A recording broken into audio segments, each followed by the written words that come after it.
the words that Osher does. A lot of double entendres. Whatever he does, it sounds good. There'll be a lot of smiles and laughs in this play.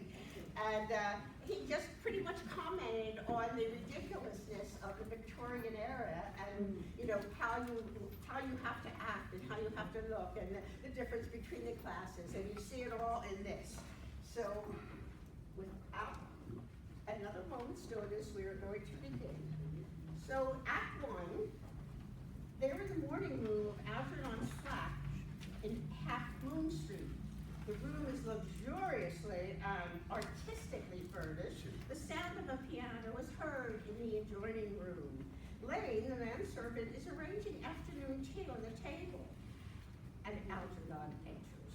Did you hear what I was playing, Lane? I didn't think it polite to listen, sir. I'm sorry for that for your sake. I don't play accurately. Anyone can play accurately, but I play with wonderful expression. As far as the piano is concerned, sentiment is my forte. I keep science for life. Yes, sir. And speaking of the science of life, have you got the cucumber sandwiches out from Lady Bracknell? Yes, sir.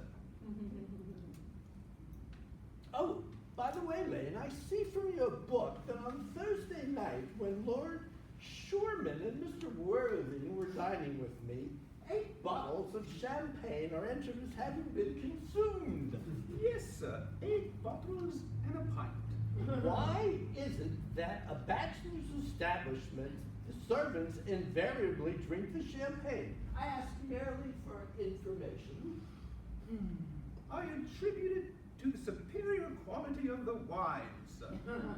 I have often observed that in married households, the champagne is rarely of a first-rate brand. Good heavens! Is marriage so demoralizing as that? I believe it is a very pleasant state, sir. I have had very little experience of it myself up to the present. I have only been married once. That was in consequence of a misunderstanding between myself and a young person. I don't know that I am much interested in your family life, Lane. No, sir, it is not a very interesting subject. I never think of it myself.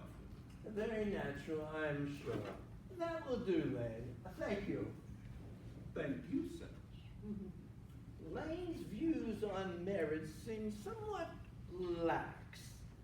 Really, if the lower orders don't set us a good example, what on earth is the use of them?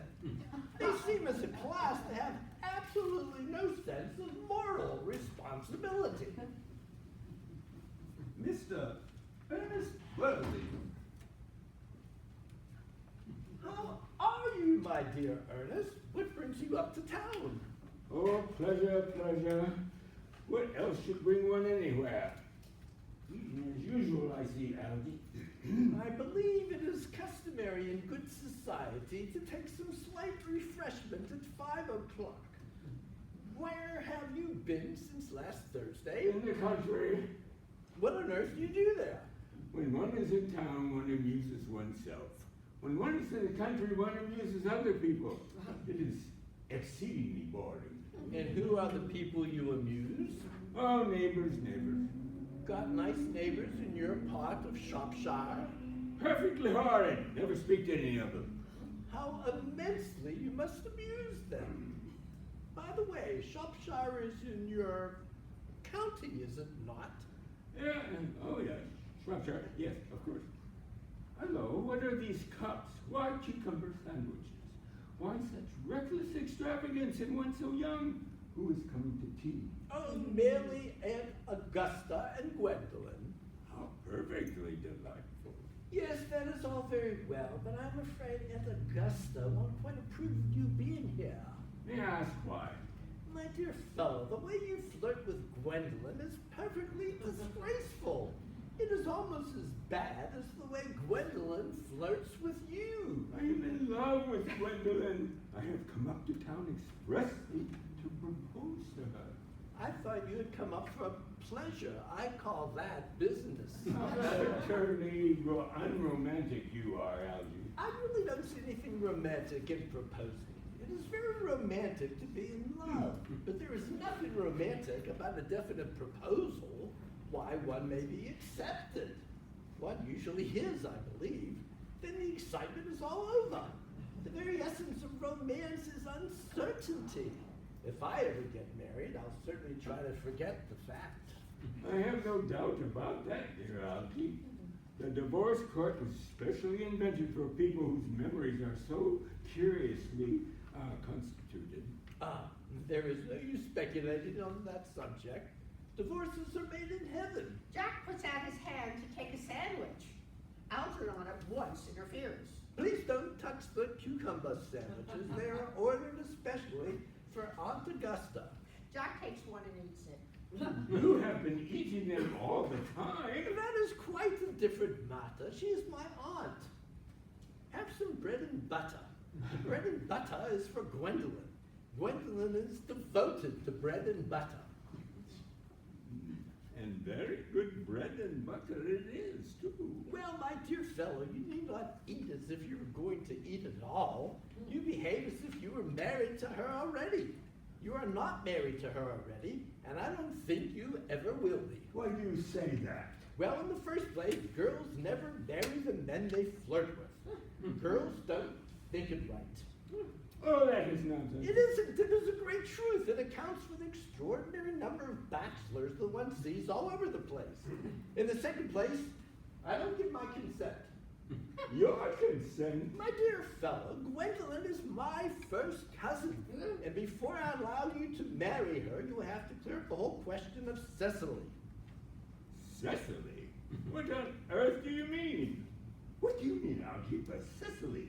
I don't know anyone of the name of Cecily. Bring me the cigarette case Mr. Worthing left in the smoking room the last time he dined here. Yes, sir. Do you mean to say that you have had my cigarette case all this time? I wish to goodness you had let me know. I have been writing frantic letters to Scotland Yard about it.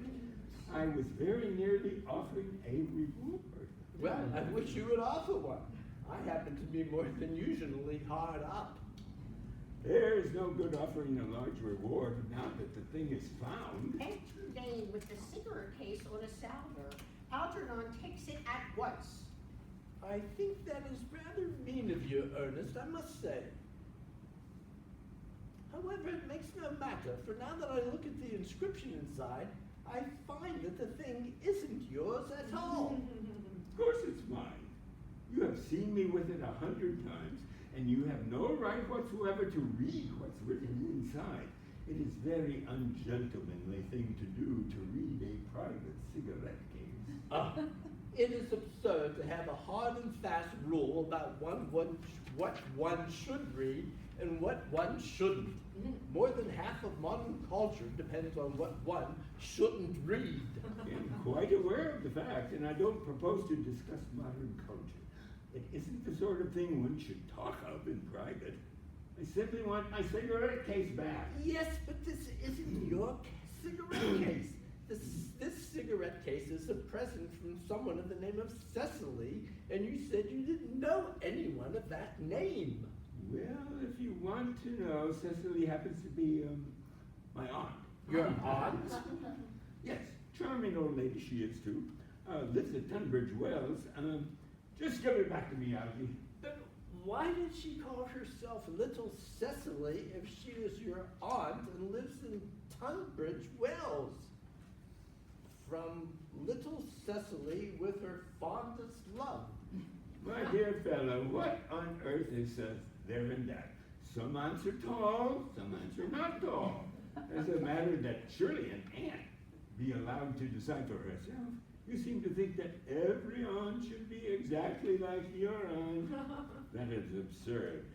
For heaven's sakes, give me back my cigarette case. Yes, but why does your aunt call you her uncle? From Little Cecily with her fondest love to her dear Uncle Jack. There is no objection, I admit, to an aunt being a small aunt, but why an aunt, no matter what her size may be, should call her own nephew her uncle, I can't quite make out. Besides, your name isn't Jack at all, it is Ernest. It isn't Ernest, it's Jack. You have always told me it was Ernest. I have introduced you to everyone as Ernest. You answer to the name of Ernest. You look as if your name was Ernest. You're the most earnest-looking person I have ever seen in my life. It is perfectly absurd you're saying that your name isn't Ernest. It is on your cards. Here is one of them. Mr. Ernest Worthing, B4, the Albany.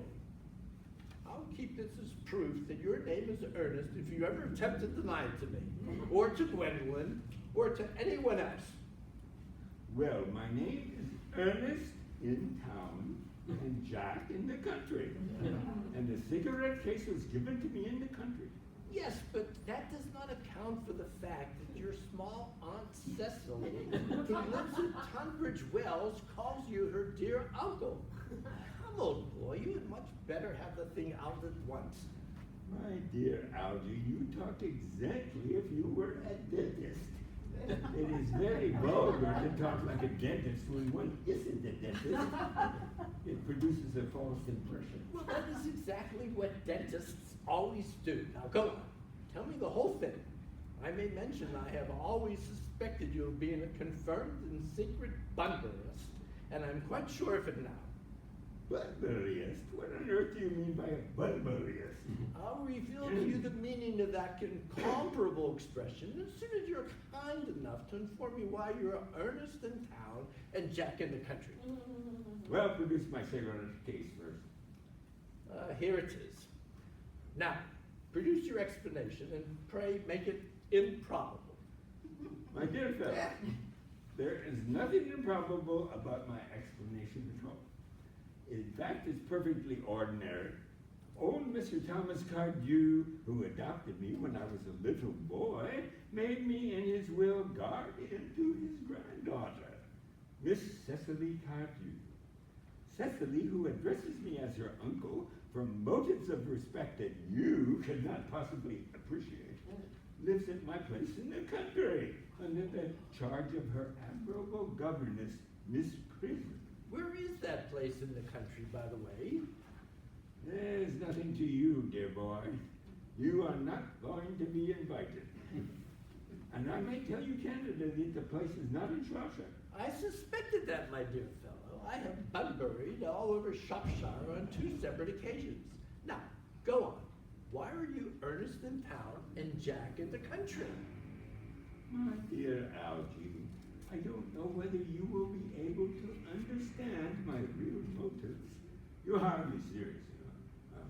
When one is placed in the position of guardian, one has to adopt a very high moral tone on all subjects. It's one's duty to do so, and as a high moral tone can hardly be said to conduce very much to either one's health or to one's happiness, I have always pretended to have a younger brother of the name of Ernest, who lives in the Albany and gets into the most dreadful scrapes. That, my dear Algy, is the whole truth, pure and simple. The truth is rarely pure and never simple. Modern life would be very tedious if it were either, and modern literature a complete impossibility. That wouldn't be a bad thing at all. Literary criticism is not your forte, my dear fellow. Don't try it. You should leave that to people who haven't been at a university. They do it so well in the daily papers. What you really are is a bunburyist. I was quite right in saying you were a bunburyist. You're one of the most advanced bunburists I know. What on earth do you mean? You have invented a very useful younger brother called Ernest in order that you may be able to come up to town as often as you like. I have invented an invaluable permanent invalid called Bunbury in order that I may be able to go downtown to the country whenever I choose. Bunbury is perfectly invaluable. If it wasn't for Bunbury's extraordinary bad health, for instance, I wouldn't be able to dine with you at Willis's tonight, for I've been really engaged to Aunt Augusta for more than a week. I haven't asked you to dine with me anywhere tonight. I know, you are absolutely careless about sending out invitations. It's very foolish of you. Nothing annoys people so much as not receiving invitations. You had much better dine with your Aunt Augusta. I haven't the smallest intention of doing anything of the kind. To begin with, I dine there on Monday, and once a week is quite enough to dine with one's own regulations. In the second place, whenever I do dine there, I'm always treated as a member of the family and sent down with either no woman at all or two. In the third place, I know perfectly well whom she will place me next to tonight. She will place me next to Mary Farquhar, who always flirts with her own husband across the dinner table. That is not very pleasant. Indeed, it is not very decent, and that sort of thing is enormously on the increase. The amount of women in London who flirt with their own husbands is perfectly scandalous. It looks so bad. It is simply washing one's clean linen in public. Besides, now that I know you are to be a confirmed Bunburyist, I naturally want to talk to you about Bunbury. I want to tell you the rules. I am not a Bunburyist at all. If Gwendolyn accepts me, I am going to kill my brother. I think I'll kill him in any case. Cecily is a little too much interested in him. It is rather a bore, so I'm going to get rid of Ernest, and I strongly advise you to do the same with your invalid friend who has an absurd name. Nothing would induce me to part with Bunbury, and if you ever get married, which seems to me extremely problematic, you'll be very glad to know Bunbury.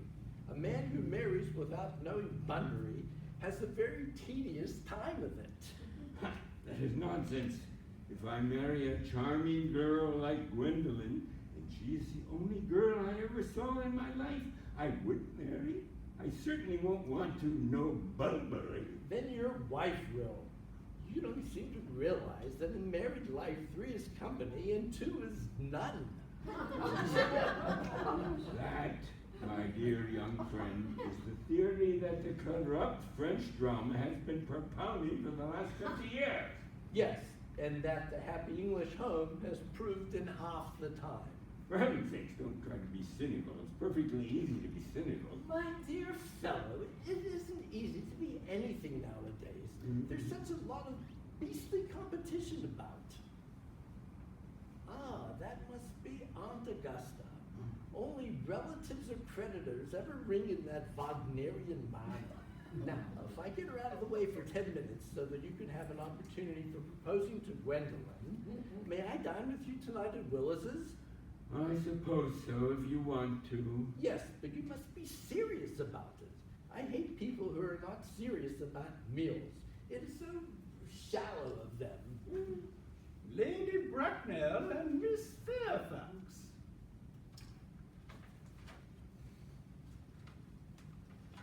Good afternoon, dear Algernon. I hope you are behaving very well.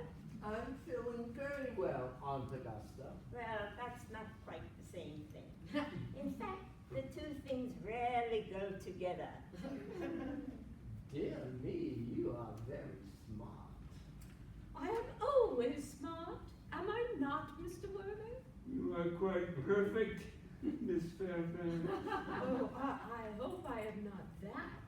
It would leave no room for developments. And I intend to develop in many directions.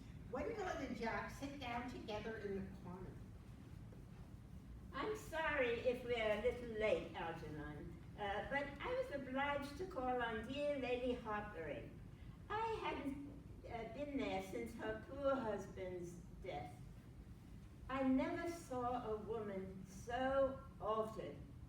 She looks quite 20 years younger. And now, I'll have a cup of tea and one of those nice cucumber sandwiches that you promised me, Algernon. Certainly, Aunt Augusta. Won't you come and sit here, Gwendolyn? Thanks, Mama. I'm quite comfortable where I am. Good heavens.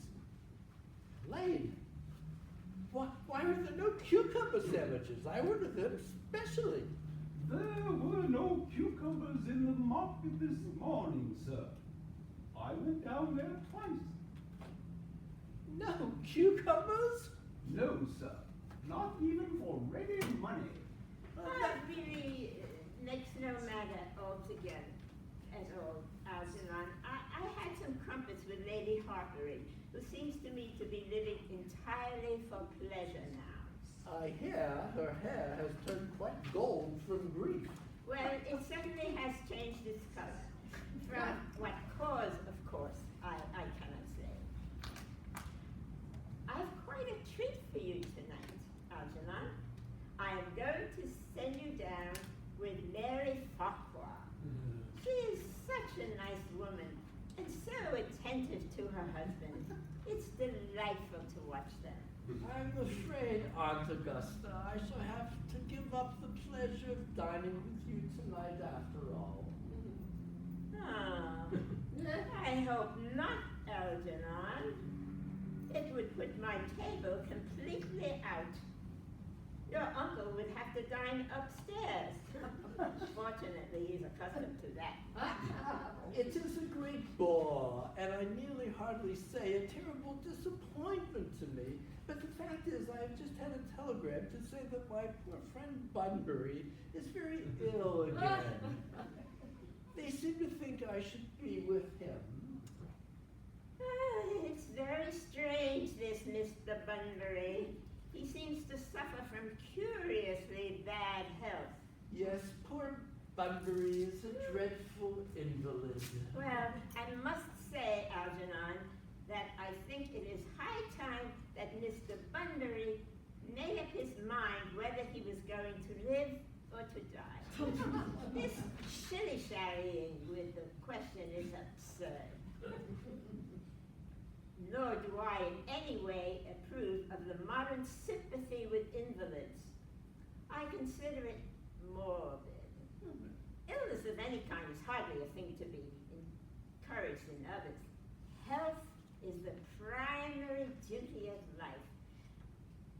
I'm always telling that to your poor uncle, but he never seems to take much notice as far as any improvement in his ailment goes. I should be much obliged to you if you would ask Mr. Bunbury from me to be kind enough not to have a relapse on Saturday, for I rely on you to arrange my music for me.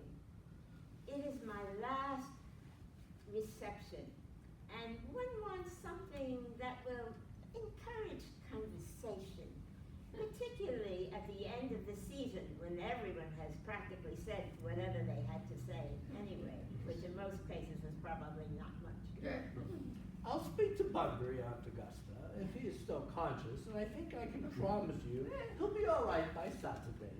Of course, the music is a great difficulty. You see, if one plays good music, people don't listen. And if one plays bad music, people don't talk. But I'll run over the program I've drawn out if you will kindly come into the next room for a moment. Thank you, Algernon. It's very thoughtful of you. I'm sure the program will be delightful after a few expurgations. French songs I cannot possibly allow. People always seem to think that they are improper, and either they look shocked, which is vulgar, or they laugh, which is worse. But German sounds a thoroughly respectable language, and indeed, I believe it is so. Gwendolyn, you will accompany me? Certainly, Mama.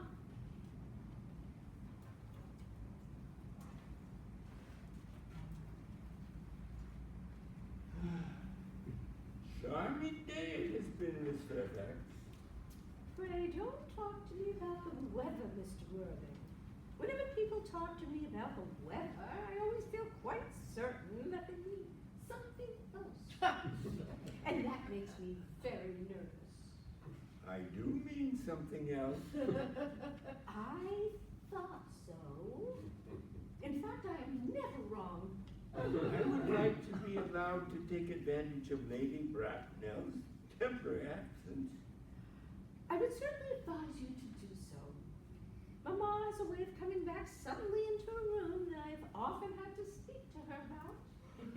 Miss Fairfax, ever since I met you, I have admired you more than any girl I have ever met since I met you. Yes, I am quite well aware of the fact. And I often wish that in public, at any rate, you had been more demonstrative. For me, you have always had an irresistible fascination. Even before I met you, I was far from indifferent to you. We live, as I hope you know, Mr. Worthing, in an age of ideals. The fact is constantly mentioned in the more expensive monthly magazines and has reached the provincial pulpits, I am told. And my ideal has always been to love somebody of the name of Ernest. There is something in that name that inspires absolute confidence. The moment Algernon first mentioned to me that he had a friend called Ernest, I knew I was destined to love you. You are the most beautiful woman I have ever met. Do you really love me, Gwendolyn? Oh, passionately, Ernest. Darling, you don't know how happy you made me. My own Ernest. But you don't really mean to say that you couldn't love me if my name wasn't Ernest. But your name is Ernest. Yes, I know it is. But supposing it was something else, do you mean to say you couldn't love me then? That is clearly a metaphysical speculation, and like most metaphysical speculations, has very little relevance or reference at all to the actual facts of real life as we know them. Personally, darling, I speak quite candidly. I don't much care about the name Ernest. I don't think the name suits me at all. It suits you perfectly. It's a divine name. It has a music of its own. It produces vibrations. Well, really, Gwendolyn, I must say that I think there are lots of other names, much nicer names. I think Jack, for instance, is a charming name. Yeah. No. There is very little music in the name of Jack, if any at all. Indeed, it does not thrill. It produces absolutely no vibrations. I have known several Jacks, and they are all, without exception, more than usually plain. Besides, Jack is a notorious domesticity for John, and I pity any woman who's married to a man named John. She would probably never be allowed to know the entrancing pleasure of a single moment's solitude. The only real safe name is Ernest. Gwendolyn, I must get christened at once. We must get married at once. There is no time to be lost. Married, Mr. Worthing. Well, surely you know that I love you, and you have led me to believe, Miss Fairfax, that you were not absolutely indifferent to me. I adore you. But you haven't proposed to me yet. Nothing has been said at all about marriage. The subject has not even been touched on. Well, may I propose to you now? I think it would be an admirable opportunity. And to spare you any possible disappointment, Mr. Worthing, I think it is only fair to tell you that quite frankly beforehand that I am fully determined to accept you. Gwendolyn, Yes, Mr. Worthing, what have you got to say to me? you know what I've got to say to you. Yes, but you don't say it. Gwendolyn, will you marry me? Jack drops to his knees.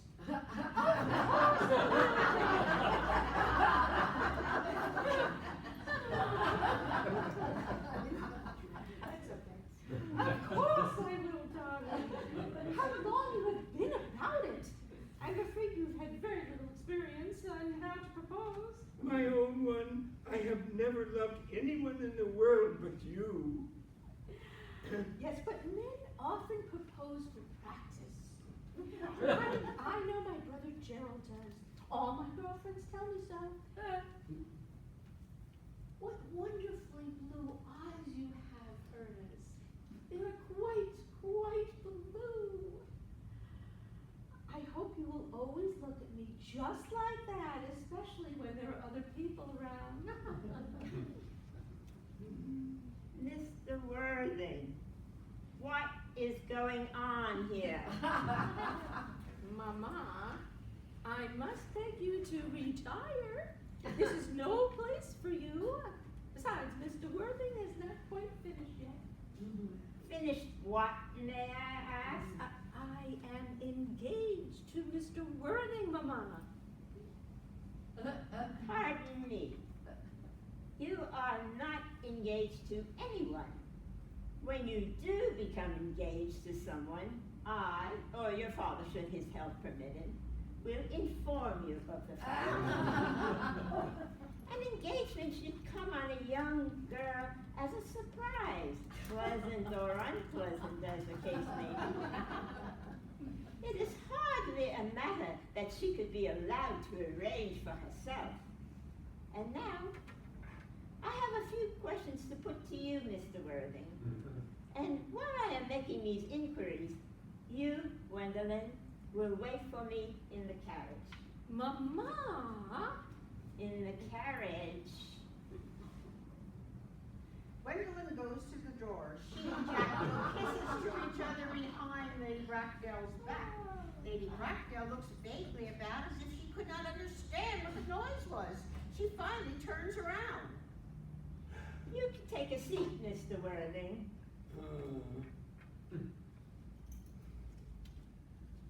Thank you, Lady Bracknell. I prefer standing. I feel bound to tell you that you are not down in my list of eligible young men. Oh, no, I have the same list as the dear Duchess of Bolton has. We work together, in fact, on these things. However, I am quite ready to enter your name should your answers be what a really affectionate mother requires.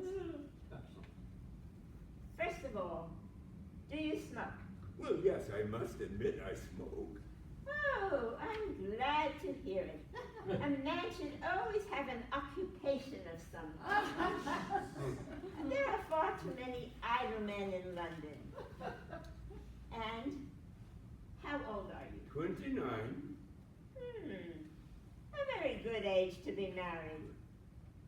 Now, I have always been of the opinion that a man who desires to get married should know either everything or nothing.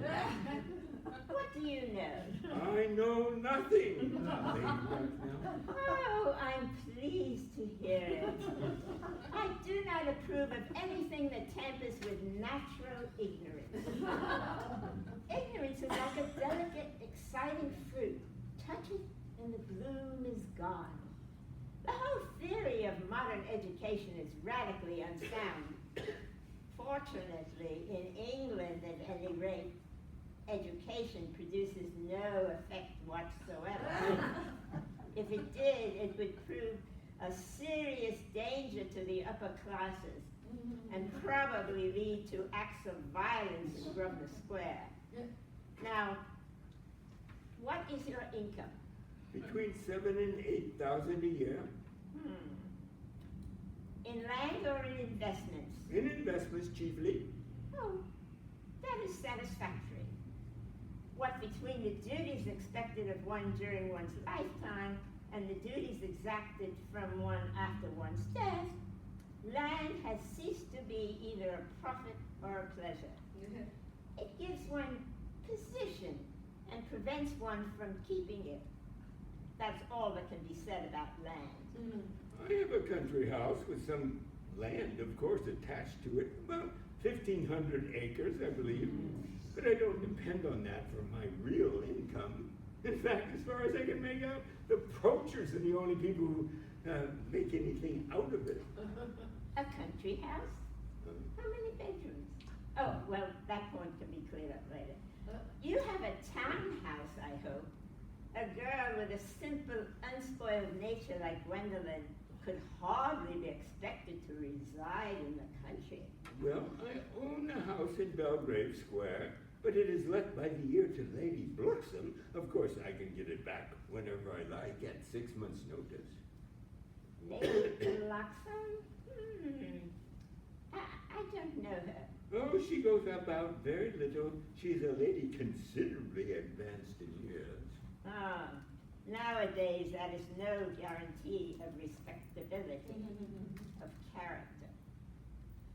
What number in Belgrave Square? 149. The unfashionable side. I thought there was something.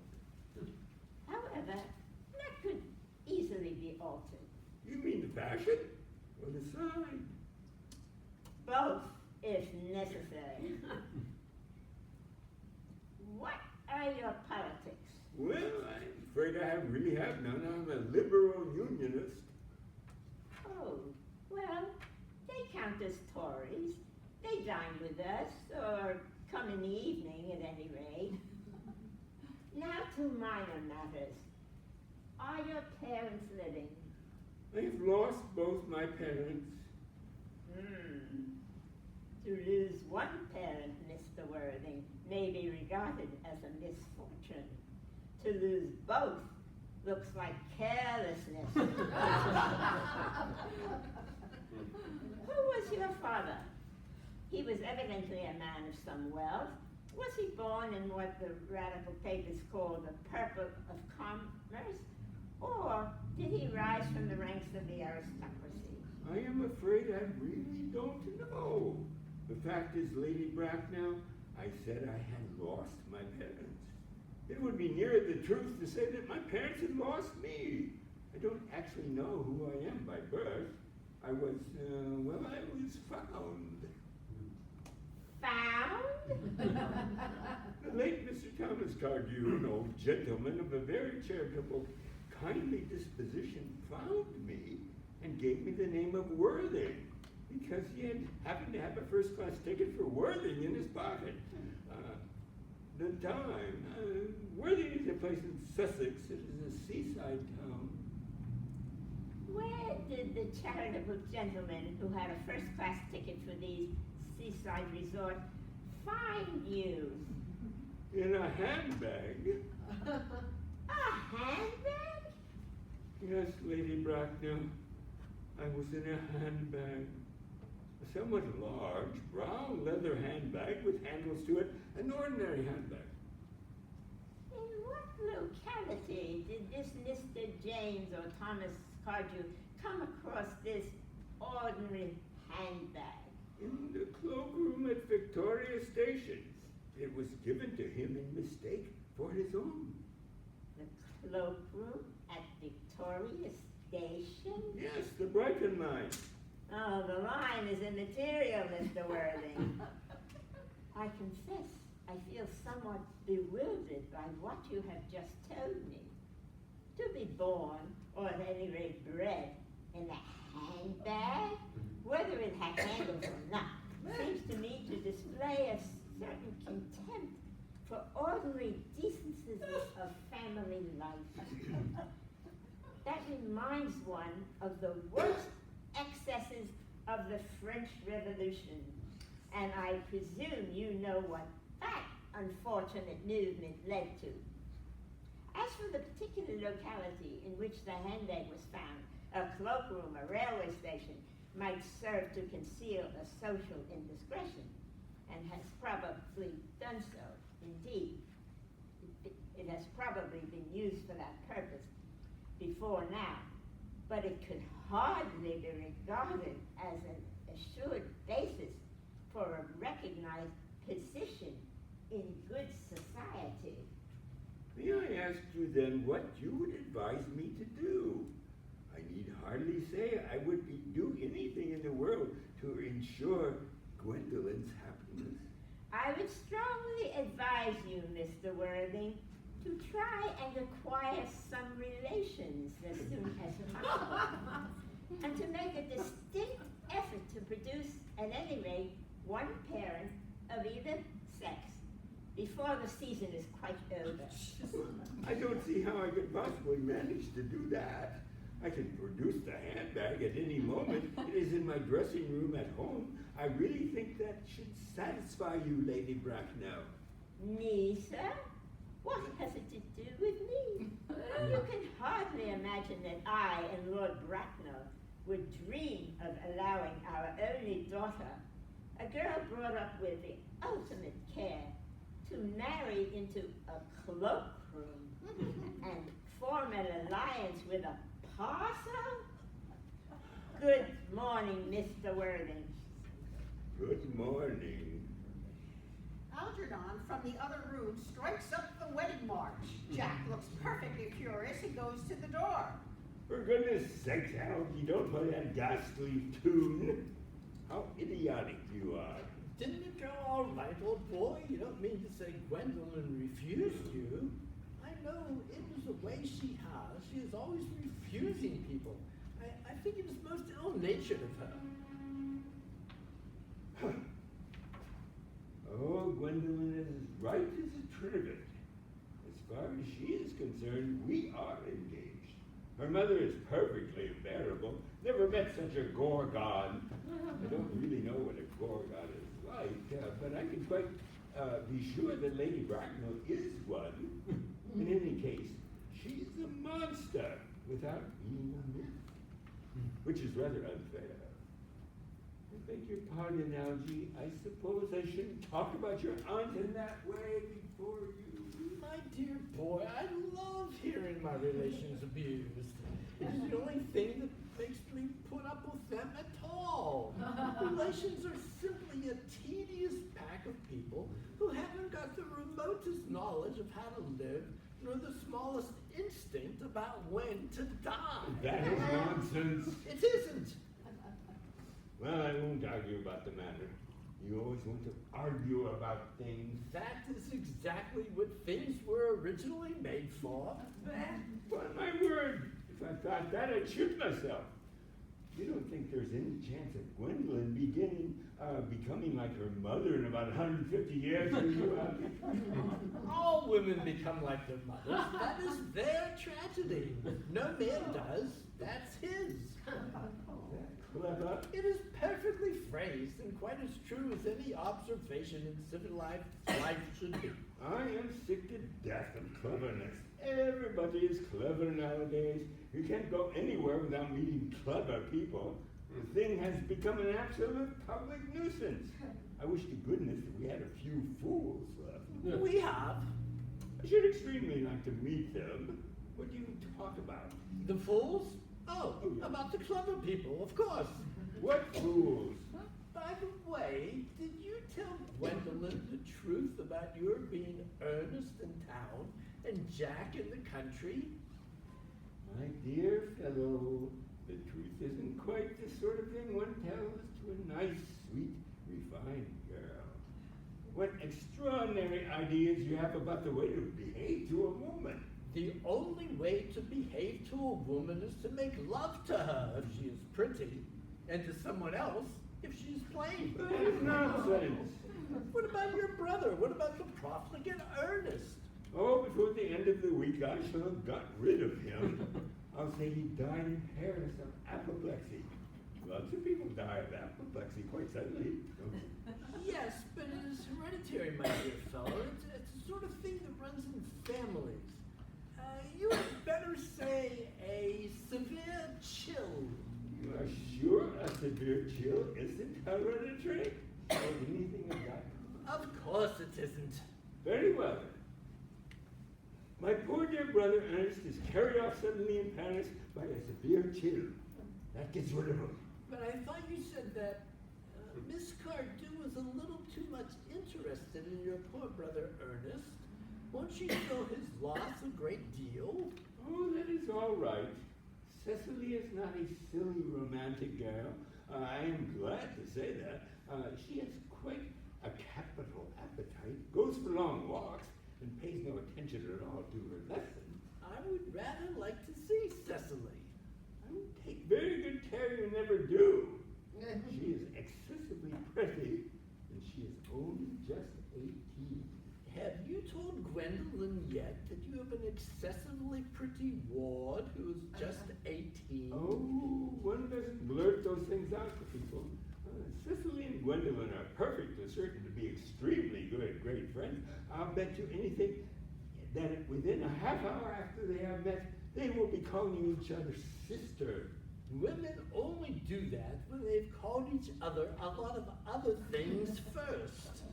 Now, my dear boy, if we want to get a good table at Willis's, we must really go and dress. Do you know that it is nearly 7? Oh, it is always nearly 7. Well, I'm hungry. I never knew you when you weren't. Where shall we go after dinner? Go to a theater? Oh no, I love listening. Well, let us go to the club. Oh no, I hate talking. Well, we might trot round to the Empire 10. Oh no, I can't bear looking at things. It is so silly. Well, what shall we do? Nothing. It is awfully hard work doing nothing. However, I don't mind hard work when there is no definite object of any kind. Miss Fairfax. Gwendolyn, upon my word. Algie, kindly turn your back. I have something very particular to say to Mr. Worthing. Really, Gwendolyn, I don't think I can allow this at all. Algie, you always adopt a strictly immoral attitude towards life. You are not quite old enough to do that. My own darling. Ernest, we may never be married. From the expression on Mama's face, I fear we never shall. Few people nowadays pay any regard to what their children say to them. The old-fashioned respect for the young is fast dying out. Whatever influence I ever had over Mama, I lost at the age of 3. But although she may prevent us from becoming man and wife, and I may marry someone else and marry often, nothing she can possibly do can alter my eternal devotion to you. Dear Gwendolyn. The story of your romantic origin, as related to me by Mama, with unpleasing comments, has naturally stirred the deepest fibers of my nature. Your Christian name has an irresistible fascination. The simplicity of your character makes you exquisitely incomprehensible to me.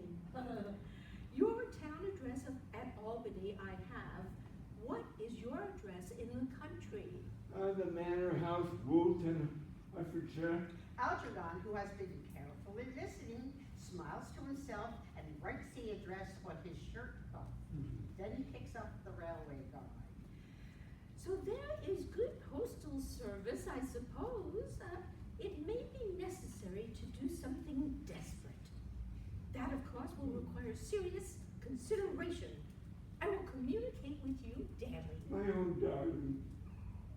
How long do you remain in town? Till Monday. Good.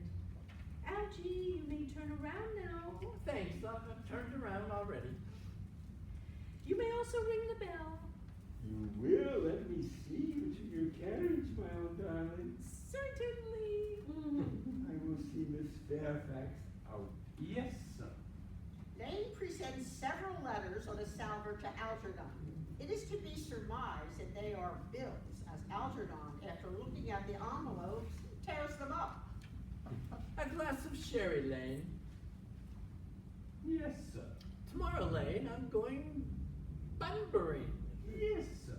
I shall probably not be back till Monday. You can put up my dress clothes, my smoking jacket, and all my Bunbury suits. Yes, sir. I hope tomorrow will be a fine day, Lane. It never is, sir. Lane, you're a perfect pessimist. I do my best to give satisfaction, sir. There's a sensible, intellectual girl, and the only girl I ever cared for in my whole life. What on earth are you so amused at? Oh, I'm a little anxious about my poor Bunbury, that is all. If you don't take care, your friend Bunbury will get you into a serious scrape someday. I love scrapes. They're the only things that are never serious. Oh, that is nonsense, Algie. You never talk anything but nonsense. Nobody ever does. Jack looks indignantly at him and leaves the room. Algernon lights his cigarette, reads his shirt cuff, and smiles. End of Act 1. 10 minutes.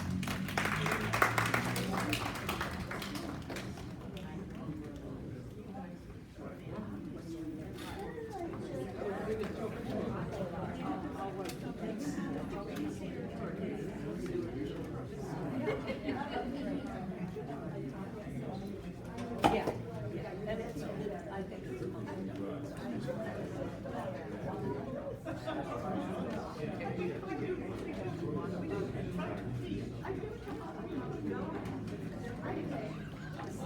you good now? Yeah.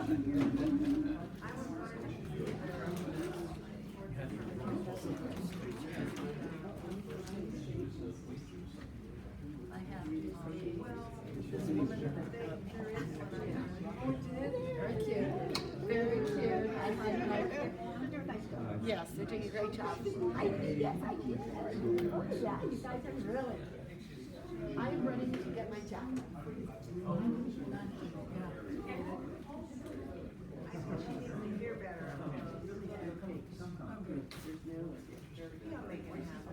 Yeah, I think I don't need the mic then, so I disposed of it. Should I move away? Yeah.